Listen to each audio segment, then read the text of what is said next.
M2 mode, it felt a little bit sluggish on takeoff. Like it took a half a second to know what it was doing, but once it kicks in, that is just wow. I need a longer. Wow, so smooth, so tight. The chassis on this car, the brakes.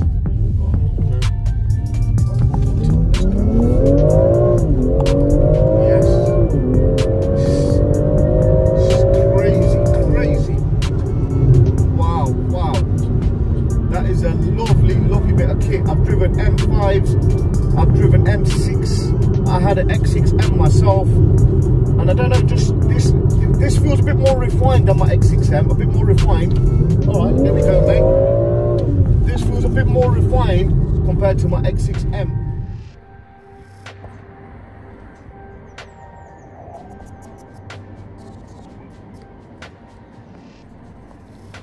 What a lovely looking car. Welcome to this X3M competition.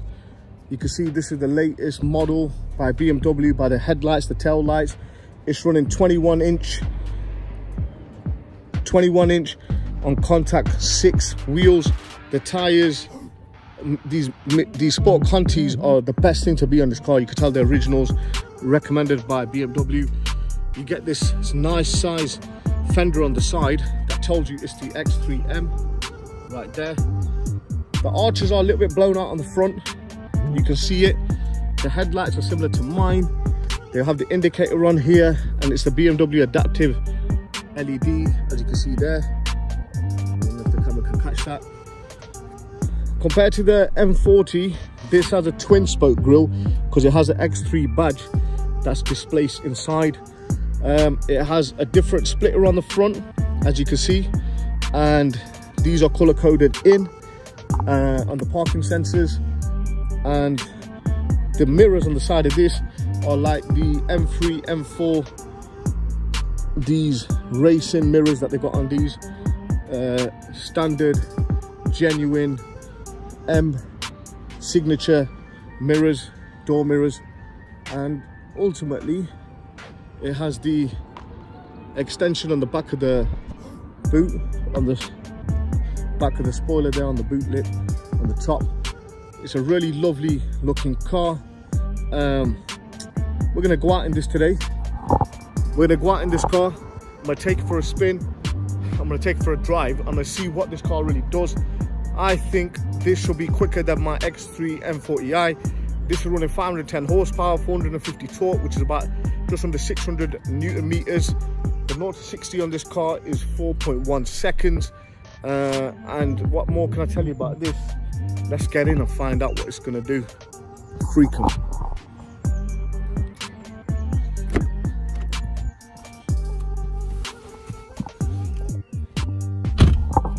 Lovely entry into the car.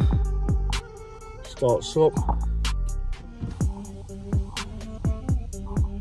You got the M1 and M2 mode in here. Let's put it onto the M2 mode, and it says confirm, if you can see it there. Let's confirm. Yep, right, that's it. Let's give it a couple of revs for the camera.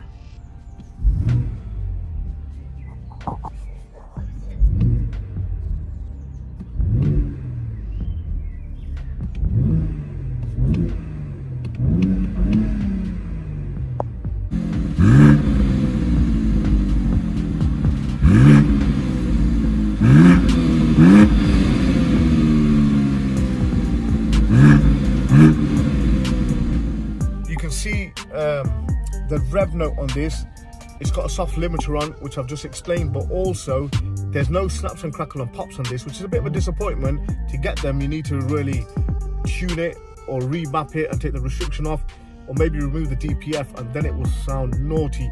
I had an X3M, and I tell you, that just sounded really, really throaty. What a lovely car. Let's find out what this can really do. Freak 'em. My channel today, I've got a special guest with me. He's a good friend of mine, and I didn't know he was driving one of these until he reached out to me and he said, I've got an X3M, how about it?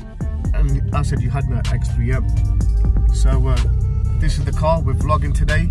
It's X3M competition. They're 510 horsepower. They've got a 0 to 60 of 4.1 seconds. But really, BMW always undermine the figures.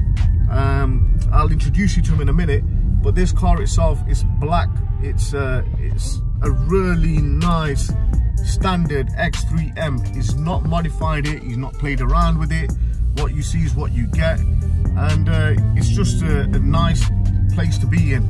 I mean, I've got an X3M 40i, and if you don't know that, you must be new to the channel. Subscribe, like and comment. But this is my friend.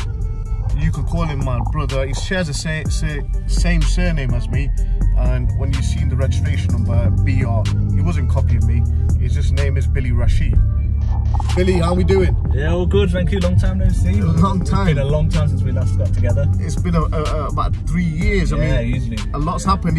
What were you driving when I last seen you? C-Class diesel, C220. Wow, well this is a big jump up. I mean, what made you jump up all the way to the top level with this?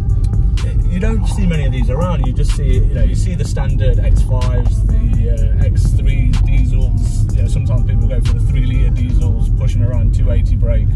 And this it's different. You don't see many of the XM models. How did you come across this? Like, who spoke to you? Someone must have put it in your ear to say, look, Bill, there's this car, there's that car. You could have had a C63 like most people do, or maybe a I don't know, a GLE 63. Why an X3M? I don't know, it's just something different. I've always liked the BMWs. I was going originally for I went in to see the 4 Series, sorry, the M4, the one, not the new model that's out with the big grills, the one before. Okay. And I just saw this, and the guy said, come, let's take it for a ride. It's probably a bit more practical, and there he just had me. The torque in this car. Did you went out, because what it is with Bill, he's been driving like the 200 horsepower, 180, the TDI range, the GTI range. This is 510 horsepower. When you first driven this, what did it do for you? I've never felt the snapback, like the G-force. That's it, like pulls you back. Wow, I can feel it now. It's so you're a 40 mpg, 60 mpg guy. What are you getting out of this? This is where things change. On an average run, I can get 24 at best, 24 miles. That's on the highway, motorway. Motorways, yeah. Wow, and this is an 8-speed box, like a ZR like mine, isn't it? So if you're getting a 24 mpg, I'm putting that equivalent to layman terms in pounds. You put £20 of fuel in this, you're on the motorway, you're going to get a return of 75 to 80 miles on £20. Is that right? That's right, yeah. Wow. See, I've had these top-end cars for a long time, and I can decipher figures. And what do you put in this? What fuel do you put in? Do you put in super, or do you put in just like Shell? Depends what I'm doing. So if I'm going to push the foot around, I'll put the premium fuel in. You can really feel the difference on that. And then just generally for everyday drive, if I know what I'm doing, if I'm going to go on a long run and I know I'm going to put my foot down, I'll put the premium in. But for everyday driving, I'll just put the unleaded in. Right. So when you first bought this car a year ago, what was the very first thing that you did? You had to, I know you have a running in service on these cars. Tell me about the running cost, and what it cost you for the, and did you know that you're gonna have a driving service at the early, I think it's 1,000 miles on these? Yeah, so that's something that they don't tell you. And if you've never had a performance car before, like myself, I always GTDs got mid-range, 2 up to 250 brake. Yeah. Small size cars, you don't need to do any of that with it. But yeah, when they rang me 6 weeks later saying how much mileage have you done, and I told them, and they said, well, another 100 miles and you're doing your running service. Was it on 1,000 miles? It was just under 1,000 then, and they said they gave me 200 more miles to get it back in for a change, for a running service. And were you allowed to put your foot down over a certain RPM before the induction service? You could feel that it was holding a little bit back. But they don't tell you, like, don't go over 4,000 revs or 3. They don't tell you that, but... So, have you raced people in this? As people come up, you trying to see what this can do? Because if it was me, I'd be freaking people when they come behind my tail. Honestly, all the time. You get S4s, S3s, S5s, RS5s. That's where it starts to get a bit challenging, because they're lighter cars. But you do get those, the S4 drivers, the Golf R drivers, always trying it with you, but there's no chance. Lads, if you don't know what this car's about, I suggest you go to the BMW dealership, tell them you're going to buy one, falsify the information because you can't afford one, get in one and drive it, let it whiplash you with the G-force, and then understand next time, 3 simple words. 4, don't even think about it. 5, don't even think about it.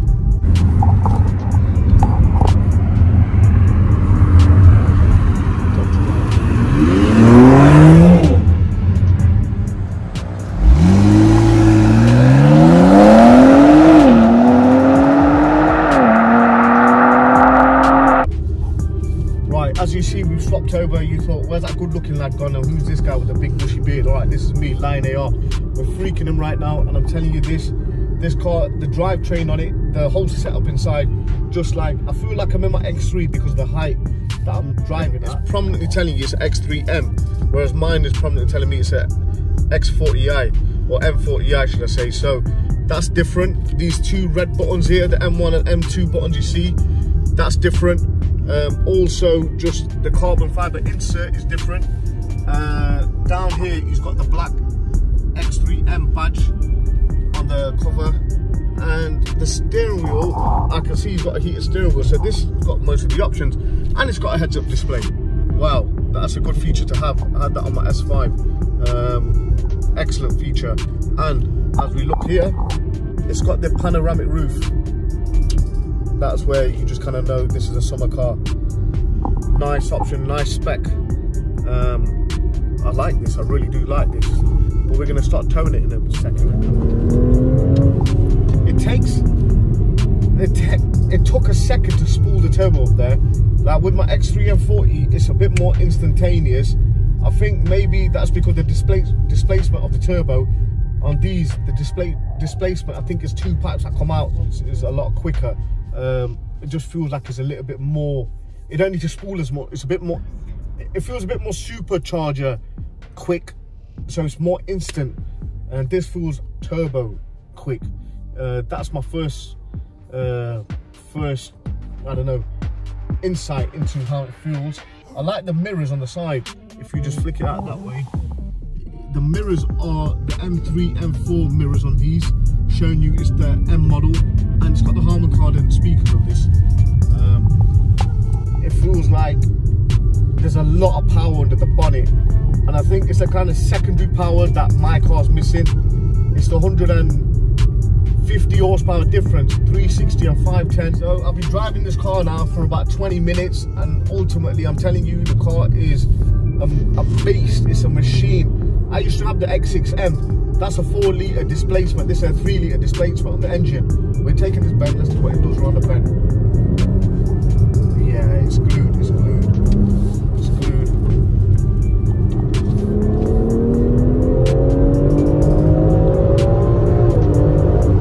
Jeez, this car's got some power. I tell you the difference that I'm noticing on this car. When you put your foot down, the ease of the way it delivers the power, especially when you're going past 60 mile an hour, it's different to the M40i. It's not much difference, but the gear change is very it's very noticeable that the gear change is so smooth, where the torque just keeps moving forward gear to gear. So I think this car is a beast, especially when you get to like 60 upwards. This car, if it's de-restricted at factory, or you map this just to take the restriction off, I think this car will be doing easy, running 565, 70 horsepower, you'll be doing like 190 mile an hour in the SUV. It's mad. I don't know, just the driving quality is just that bit more enhanced, a bit more premium. You can tell the money that you're paying for is actually what the car's about.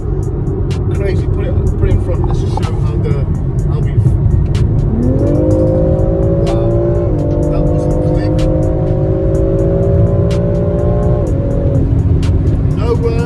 Nowhere speed limit's been broken here, officer. So I'm just saying, it's what a lovely bit of kit. I've driven the GLE 63, I've driven the G63, I've driven the X6M, I've had the Cayenne Turbo, I've got my own M40i, and to be fair, this thing here to me is, wow, it's just so dominant, so punchy. Oh, it's glued, it's glued. What a lovely bit of kit.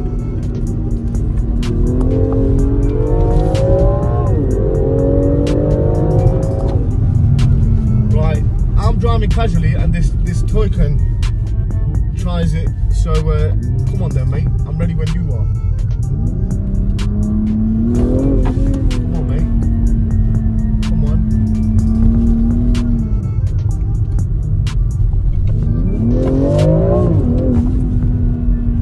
Because you can't hear the car when he's gonna give us some. Right, we got this on 3, 2, 1, go, yeah? 3, 2, 1, go!